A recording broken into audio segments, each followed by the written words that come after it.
Work your ass off.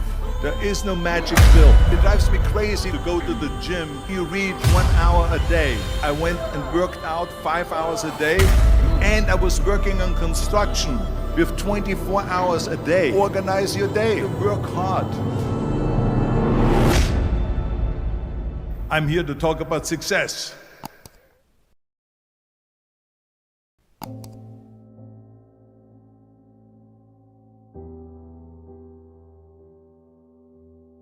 I went to college. I went and worked out 5 hours a day, and I was working on construction because in those days in bodybuilding there was no money.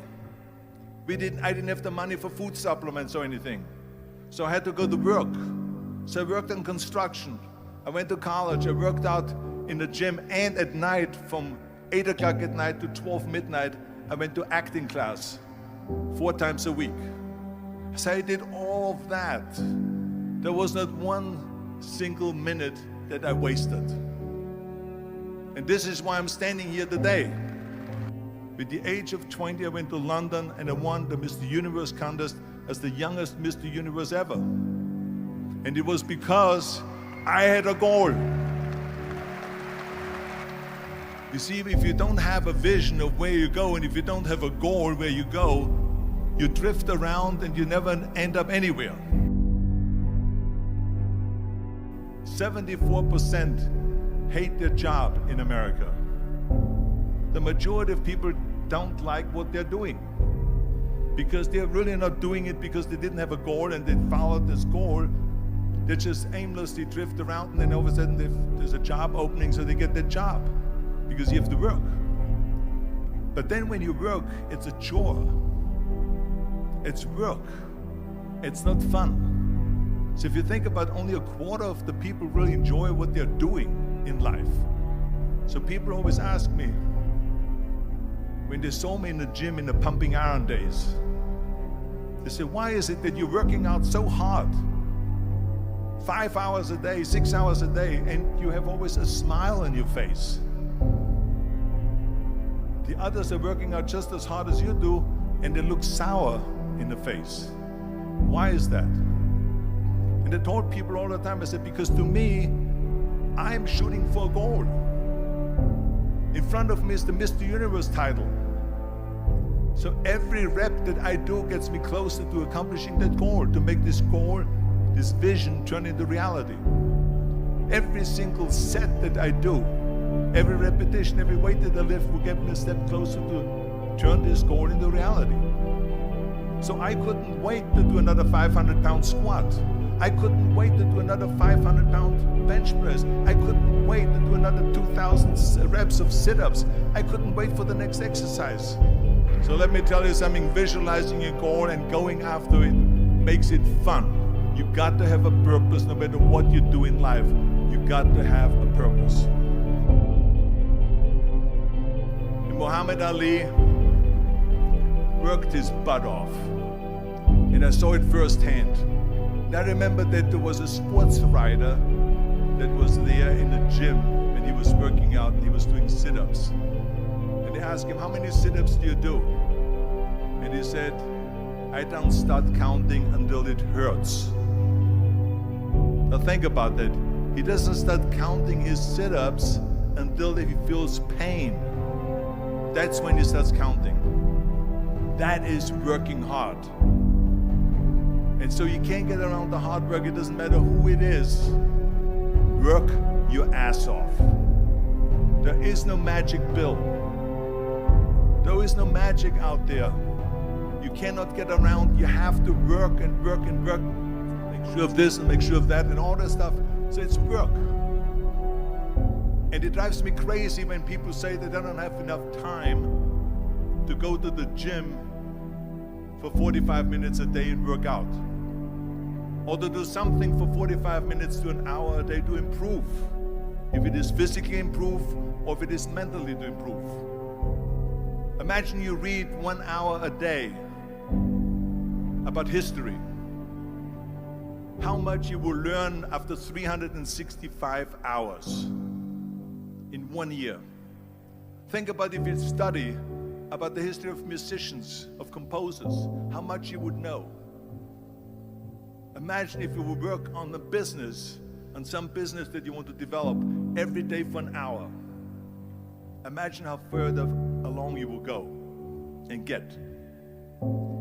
So it drives me nuts because when people say we don't have the time, we have 24 hours a day. We sleep 6 hours a day, so that gives you still 18 hours. So there's someone shaking their head out here in front. They say probably, I don't sleep 6 hours, I sleep 8 hours, right? Or just sleep faster. So we have 18 hours a day. The average person works around 8 to 10 hours. So let's assume it's 10 hours, so we have 8 hours left. Then you travel around an hour a day, maybe 2 hours a day. So now you have still 6 hours left. So what do you do with these 6 hours? What do you do with these 6 hours? Then we eat a little bit, then we schmooze a little bit, talk a little bit to people and all that stuff. But you can see how much time there is available if you organize your day. So you got to work hard. I hate plan B. And I tell you why. Because we have so many doubters, as I've said earlier, the no-sayers. We have so many of those people that say no and you can't do it, that's impossible. That is okay because we just turn off, as I said earlier, and we listen and we hear the no being a yes. You can't do it, you can do it, and all of that. So that is possible to do that amongst all the negative people around you. But when you start doubting yourself, that's very dangerous. Because now what you're basically saying is that if my plan doesn't work, I have a fallback plan, I have a plan B. And that means that you start thinking about plan B, and every thought that you put into plan B, you're taking away now that thought and that energy from plan A.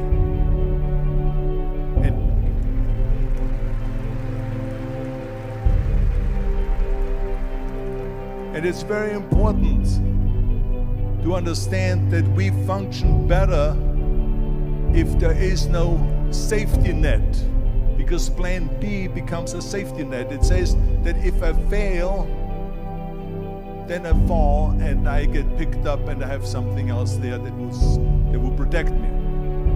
And that's not good, because people perform better when there's no safety net. People perform better in sports and everything else if you don't have a plan B.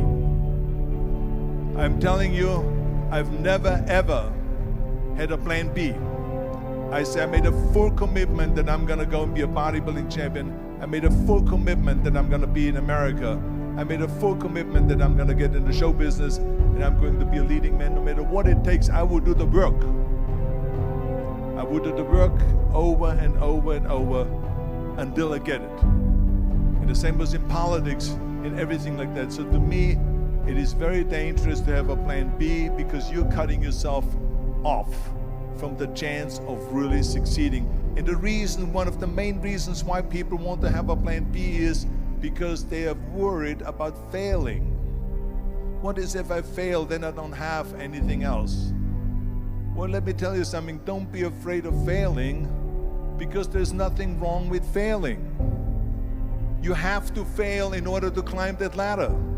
There's no one that doesn't fail. Michael Jordan said in one of his interviews, when they said, "You're unbelievable, you're the greatest basketball player of all times." I mean, tell me about that. And he says, well, you're just mentioning the successes. But he says, for me to become the greatest basketball player, I missed 9,000 shots when I was playing basketball at the NBA games. So during these games that he was so successful, he missed 9,000 shots. Does it make him a failure? No. He's one of the greatest basketball players of all times, but he failed 9,000 times. Do you get it? We all fail. It's okay.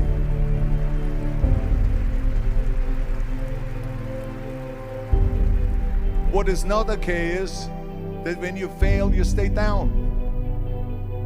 Whoever stays down is a loser. And winners will fail and get up. Fail and get up.